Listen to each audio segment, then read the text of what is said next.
Kira-kira Bapak Ibu Saudara sekalian, tayangan atau berita apa yang minggu-minggu ini rasa-rasanya masih akan terus mewarnai media-media sosial kita, berita-berita di televisi. Topik apa ya Bapak Ibu sekalian ya? Apa yang kira-kira hari ini, minggu-minggu ini masih akan terus muncul di televisi, di media-media sosial kita? Itu soal apa Bapak Ibu sekalian?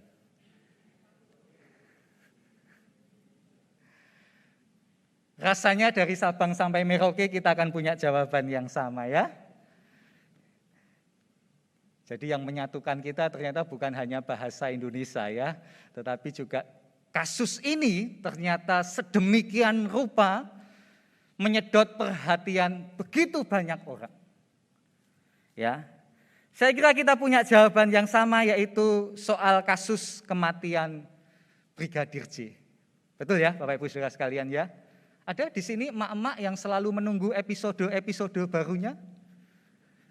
Kita jadi tahu ya istilah-istilah dalam pengadilan gitu ya. Ada nota pembelaan, ada pledoi, ada replik, ada duplik, wah macam-macam lah.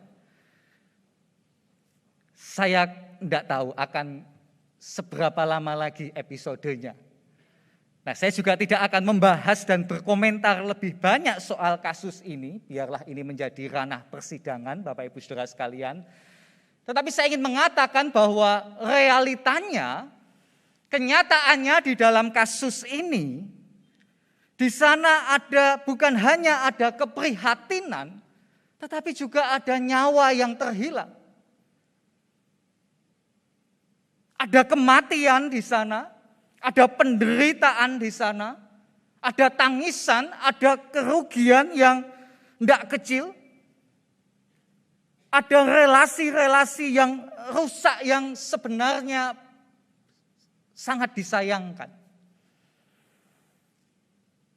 Artinya Bapak Ibu Saudara sekalian, peristiwa atau kasus semacam ini menunjukkan bahwa yang namanya budaya kematian atau culture of death itu ternyata sedemikian rupa benar-benar mengancam dan menghancurkan kehidupan manusia. Ketika kejahatan demi kejahatan itu terjadi dan terus merajalela, dan ketika hidup manusia itu semakin tidak berharga, semakin tidak bernilai di mata sesamanya. Bukankah itu ya Bapak Ibu sekalian yang terjadi ya? Kalau kita lihat dewasa ini hari-hari ini seolah-olah begitu murahnya harga nyawa jiwa seorang manusia. Dan itulah budaya kematian. Itulah culture of death. Satu situasi yang tidak bersahabat dengan kehidupan. Karena yang ada adalah kematian, kerugian, kejahatan, kehancuran manusia. Sebuah realita yang hari ini semakin menjauhkan kita dari indahnya sebuah kehidupan. Nah Bapak Ibu Saudara sekalian, mengapa kasus ini saya angkat di awal khotbah ini? Karena kalau kita bicara tentang tema hidup di dalam kehendak Allah, maka bukankah pertanyaan utamanya mengapa kita perlu hidup dalam kehendak Allah? Dan ternyata kehendak Allah itu adalah kehidupan. Jadi mengapa kita perlu hidup dalam kehendak Allah? Karena kehendak Allah adalah hidup itu sendiri. Kehendak Allah itu bukan kebinasaan. Kehendak Allah itu bukan kehancuran yang akan dialami oleh manusia. Tuhan menghendaki Bapak Ibu dan juga saya mengalami shalom, mengalami sejahtera, mengalami keselamatan di dalam hidup ini. Bukankah itu yang juga Bapak Ibu sekalian rindukan kan ya? Siapa yang menginginkan kebinasaan? Siapa yang menginginkan kehancuran? Begitu juga dengan Allah itu sendiri. Allah juga punya kehendak dalam kehidupan kita supaya kita ini mengalami sejahtera, mengalami shalom dan keselamatan. Karena itulah saudara-saudara sekalian, kata kunci yang penting pada pagi hari ini adalah bagaimana kita menerjemahkan kehendak Allah, bagaimana kita melakukan kehendak Allah. Itu ya di seluruh aspek kehidupan kita. Di seluruh bagian hidup yang kita jalani inilah kita mencoba untuk menerjemahkan, mengerjakan apa itu kehendak Allah. Itu artinya saudara-saudara sekalian, melakukan kehendak Allah itu bukan hanya sebatas di dalam tembok ruang-ruang keagamaan saja. Melakukan kehendak Allah itu bukan hanya sebatas di dalam tembok ruang-ruang ibadah saja. Tetapi juga dalam kehidupan kita yang nyata, yang sehari-hari, yang real, yang konkret, disitulah kehendak Allah itu mesti diterjemahkan. Bahkan kalau saya boleh mengutip begitu ya, data di dalam Perjanjian Baru, ya, sebagai sebuah informasi yang menurut saya menjadi sangat penting, dari 132 penampilan Tuhan Yesus, 122 diantaranya itu terkait dengan dunia kerja atau marketplace. Karya Yesus itu bukan hanya ada di bait suci. Karya Yesus itu bukan hanya ada di sinagog Yahudi saja. Tetapi yang menarik adalah data di dalam Perjanjian Baru menunjukkan 132 penampilan Yesus, lebih dari 80%-nya itu justru malah terkait dengan dunia kerja sehari-hari pada waktu itu. Belum lagi dari 52 perumpamaan yang diberikan oleh Tuhan Yesus, ternyata 45 diantaranya punya konteks, punya latar belakang tentang dunia kerja. Entah itu soal petani, entah itu soal hamba dan tuan, dan sebagainya. Jadi apa yang dibicarakan Tuhan, apa yang dilakukan Tuhan, itu tidak hanya terbatas di dalam ruang-ruang ibadah saja. Bukan hanya di dalam tembok-tembok keagamaan saja. Tetapi malah melampaui itu semua. Dan satu data lagi menunjukkan di dalam Perjanjian Baru, dari 40 karya ilahi yang tercatat di dalam Kisah Para Rasul, 39, hanya satu yang tidak. 39 karya ilahi itu terjadi di dunia kerja. Jadi kalau kita bicara soal tentang kehendak Allah, bagaimana kita menerjemahkan dan mengerjakannya, mari kita lakukan bukan hanya sebatas di dalam tembok-tembok ruang keagamaan saja. Bahwa betul kita meyakini rapat-rapat misalnya yang dilakukan oleh pengurus badan pelayanan, persidangan yang dilakukan oleh majelis jemaat itu adalah sarana bagi gereja untuk menggumuli dan menemukan kehendak Allah. Tetapi mestinya lebih daripada itu. Bagaimana dalam situasi kita yang konkret, yang sehari-hari itulah kita mesti menerjemahkan dan melakukan kehendak Allah. Dan kenapa itu menjadi penting Bapak Ibu sekalian? Karena itu yang menjadi teguran Nabi Mika. Teguran Allah melalui Nabi Mika kepada bangsa Israel. Kepada umat Israel yang pada waktu itu hanya menekankan satu bidang saja. Mereka merasa cukup bahwa mengerjakan kehendak Allah itu hanya sebatas ritual keagamaan. Mari kita baca di Mika pasalnya yang ke-6 ayat 6 dan 7 itu tadi. Silakan dibuka kembali. Ini teguran keras dari Allah melalui Mika. Ketika bangsa Israel itu merasa cukup melakukan kehendak Allah itu hanya sebatas penekanannya pada ritual-ritual ibadah di bait suci. Dengan apakah aku akan pergi menghadap Tuhan dan tunduk menyembah kepada Allah yang di tempat tinggi? Akan pergikah aku menghadap Dia dengan korban bakaran? Dengan anak lembu berumur setahun, berkenankah Tuhan kepada ribuan domba jantan, kepada puluhan ribu curahan minyak? Akan kupersembahkankah anak sulungku karena pelanggaranku dan buah kandunganku karena dosaku sendiri? Nah, di dalam ayat ini, di dalam perkataan inilah Mika dipakai oleh Tuhan sebagai utusan Allah. Dia menegur umat Israel. Khususnya kepada para pemimpin umat yang merasa cukup hanya menekankan kesalehan di bait suci. Mereka hanya peduli pada diri mereka sendiri dengan korban-korban persembahannya, dengan ketaatan agamanya. Betul, itu penting, itu juga harus dilakukan. Tetapi yang menjadi persoalan Bapak Ibu Saudara sekalian di sini adalah di sisi yang lain mereka abai. Mereka lupa untuk menerjemahkan kehendak Allah itu pada aspek sehari-hari mereka. Ketika mereka merasa cukup bahwa kehendak Allah itu hanya di ranah ritual saja, mereka mengalami ketimpangan. Ketika justru malah terjadi ketidakadilan sosial, yang lapar dibiarkan, yang menderita diabaikan, kebutuhan hidup orang-orang miskin dan tertindas tidak diperhatikan. Nah, ketimpangan inilah yang sebenarnya dikritik, ditegur oleh Allah melalui kehadiran Nabi Mika. Mika dengan keras mengkritik ketidakadilan sosial dan skandal religius sebagaimana dibiarkan terjadi oleh para pemimpin agama dan pemimpin politik mereka.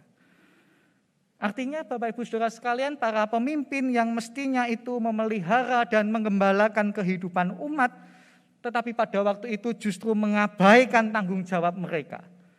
Dan akibatnya terjadilah kemerosotan di berbagai bidang kehidupan umat.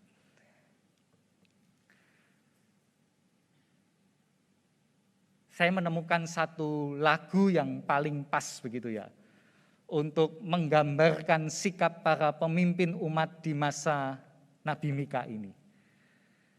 Di Jawa Tengah Bapak Ibu sekalian, saya juga dari Jawa Tengah, dari Jogja tepatnya, ada satu lagu daerah yang malah pas untuk menggambarkan situasi ini.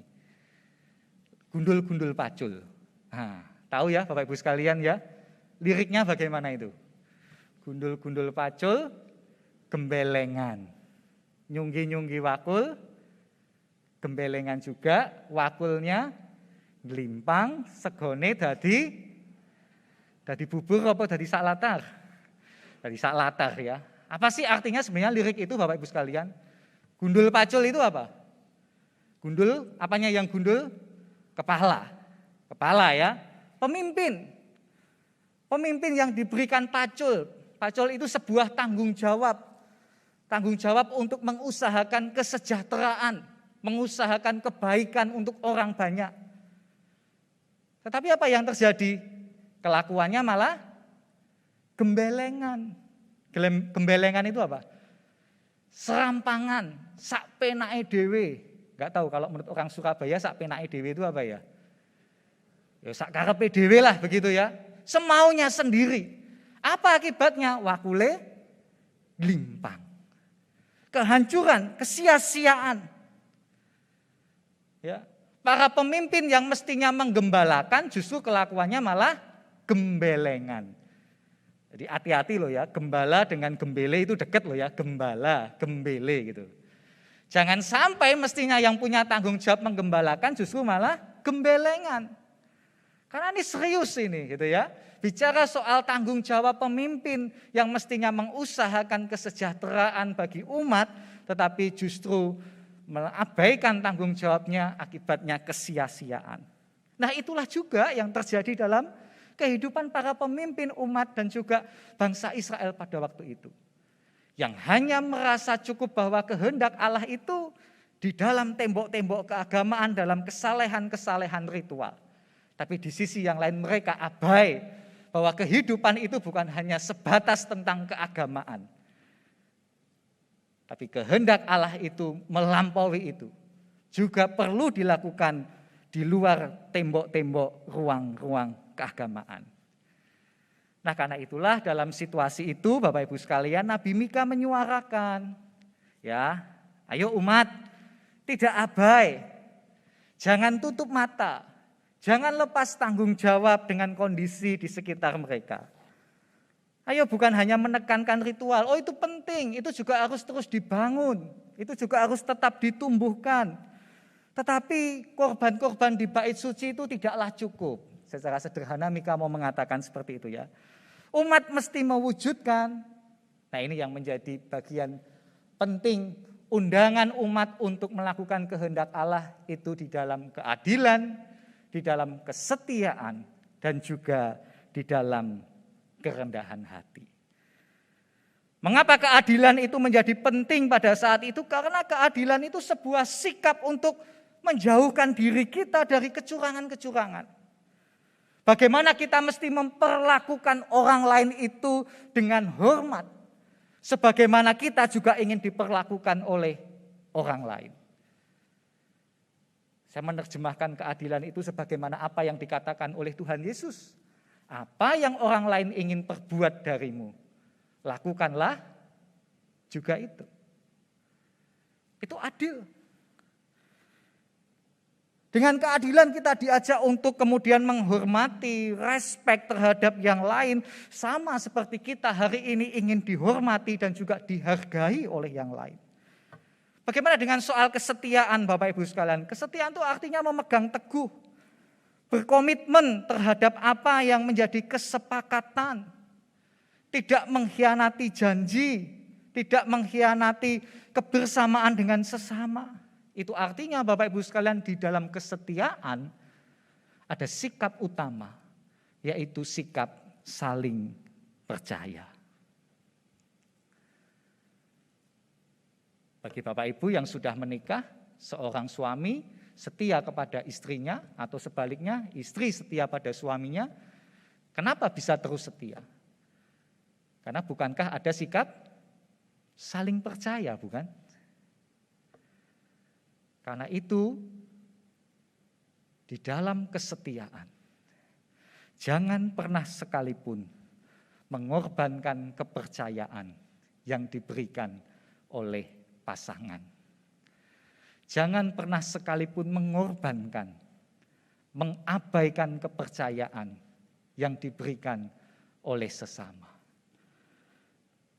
Karena di sanalah kita diajak untuk menjaga integritas kita. Di dalam kesetiaan itulah kita memegang teguh, menjaga teguh integritas seseorang yang mesti terus-menerus kita pelihara.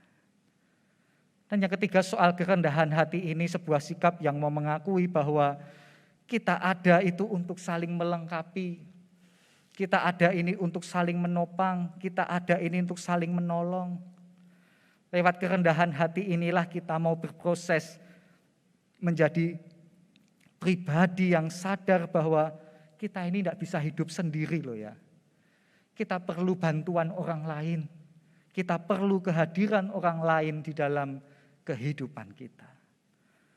Dan saya kira memang berlaku adil, setia, dan kerendahan hati itu tidak gampang untuk dilakukan.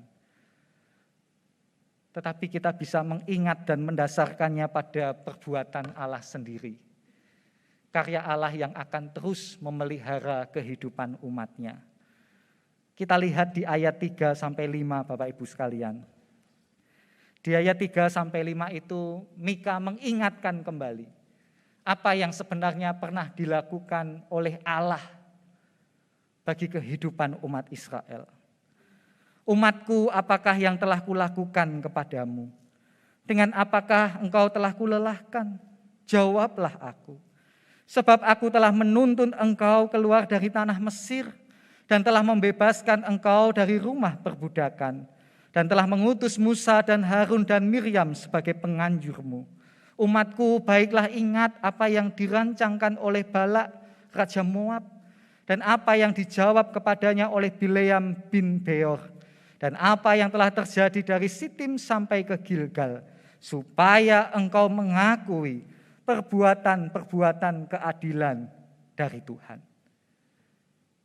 Itu artinya Bapak Ibu Saudara sekalian, ketika umat itu diajak untuk melakukan keadilan, melakukan kesetiaan, melakukan kerendahan hati, ingat apa yang sudah pernah dilakukan oleh Allah terhadap bangsa Israel. Bahwa oleh karena keadilannya lah Allah itu membenci ketidakadilan yang dilakukan Mesir terhadap Israel. Allah tidak suka dengan penindasan, Allah tidak suka dengan kejahatan Mesir. Karena itulah kemudian Allah membebaskan bangsa Israel dari Mesir. Kalau umat itu diajak untuk berlaku setia, maka umat sesungguhnya diajak untuk mengingat, bukankah Allah itu lebih dulu setia dalam kehidupan mereka? Bagaimana kesetiaan Allah itu menuntun bangsa Israel keluar dari Mesir. Memelihara bangsa itu, menjaga bangsa itu, menopang bangsa itu, lewat tiang awan, lewat tiang api, lewat mana, lewat burung puyuh dan sebagainya.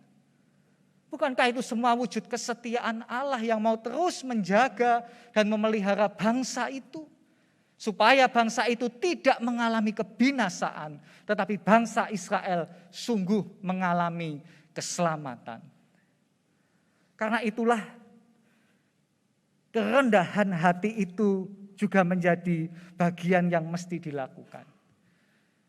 Kenapa? Karena kerendahan hati itulah mengandung satu sikap, satu pengakuan bahwa kalau hari ini kita bisa melakukan berbagai hal, bisa melakukan berbagai kesempatan dalam hidup ini, bukankah itu semata-mata datangnya karena kekuatan dan tuntunan Tuhan? Kalau ada banyak hal yang hari ini Bapak Ibu Saudara sekalian capai, bukankah di dalam kerendahan hati kita harus mengakui itu semua datangnya karena kemurahan Tuhan, itu datangnya karena anugerah Tuhan, bukan karena kuat dan kemampuan saya sendiri. Satu kerendahan hati yang sebenarnya mau mengungkapkan hari ini, tanpa Tuhan saya tidak bisa berbuat apa-apa.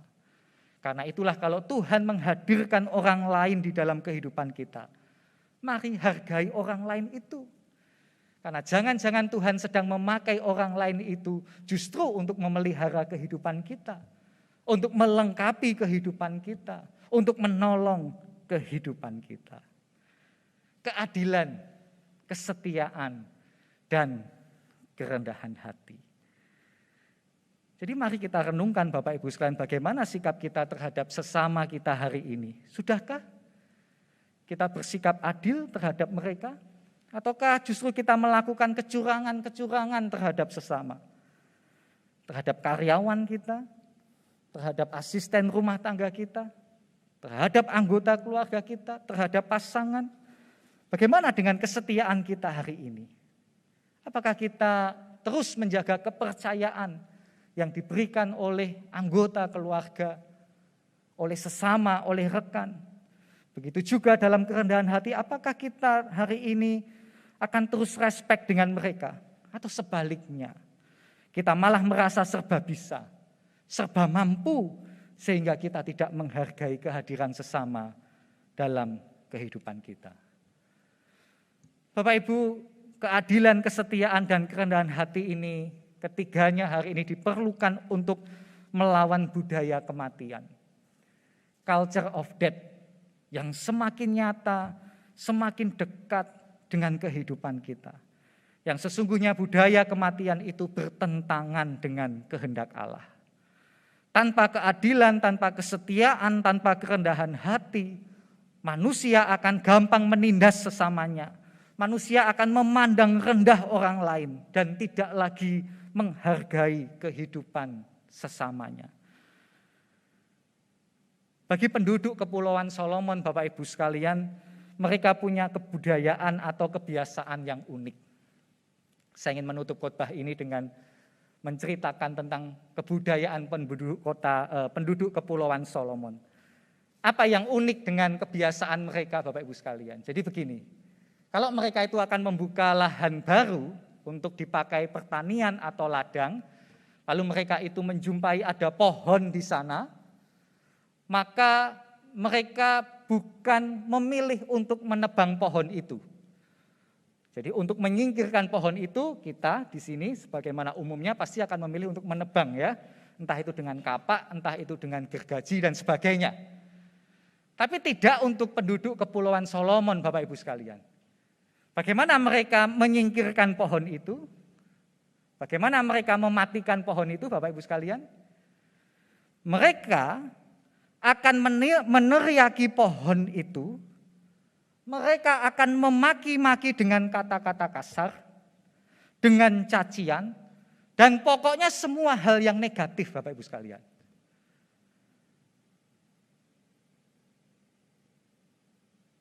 Jadi kalau mereka punya banyak kosakata, kata-kata yang negatif, itulah yang mereka kemudian lontarkan, diarahkan kepada pohon itu. Dari ujung atas sampai ujung bawah pohon, selama sekian hari. Kabarnya mereka bisa sampai melakukan itu 40 hari Bapak Ibu sekalian. Dan apa yang terjadi? Kira-kira apa yang akan terjadi? Pohon itu beneran mati Bapak Ibu sekalian. Pohon itu beneran mati. Tanpa ditebang, tanpa dipotong, tanpa digergaji. Hanya dengan cacian, dengan maki-maki, dengan semua lontaran kata-kata yang negatif. Itu cara penduduk Kepulauan Solomon mematikan pohon. Dari situ Bapak Ibu sekalian kita bisa belajar betapa mengerikannya kuasa perkataan. Dan budaya kematian atau culture of death itu menjadi semakin dekat dan gampang. Termasuk ketika kita salah memakai perkataan-perkataan kita terhadap sesama. Hari ini kita lebih banyak membodohi atau mengapresiasi. Hari ini kita lebih banyak menghargai atau malah justru mengutuki. Hari ini kita lebih banyak menakut-nakuti atau malah memberikan pengharapan kepada sesama. Mana perkataan yang seringkali kita berikan kepada sesama? Mana perkataan-perkataan yang seringkali kita lontarkan kepada sesama? Yang mematikan atau yang menghidupkan. Karena itu mari kita terjemahkan kehendak Allah itu dalam seluruh kehidupan. Bukan hanya di dalam ruang-ruang rohani kita saja, tapi kita kerjakan dalam aspek hidup kita sehari-hari. Kita lawan budaya kematian itu lewat keadilan, lewat kesetiaan dan kerendahan hati kita untuk menjaga kehidupan yang bukan hanya anugerah Tuhan, tetapi itulah juga yang menjadi kehendak Tuhan. Kiranya Tuhan menolong kita. Amin. Saat hening bagi kita.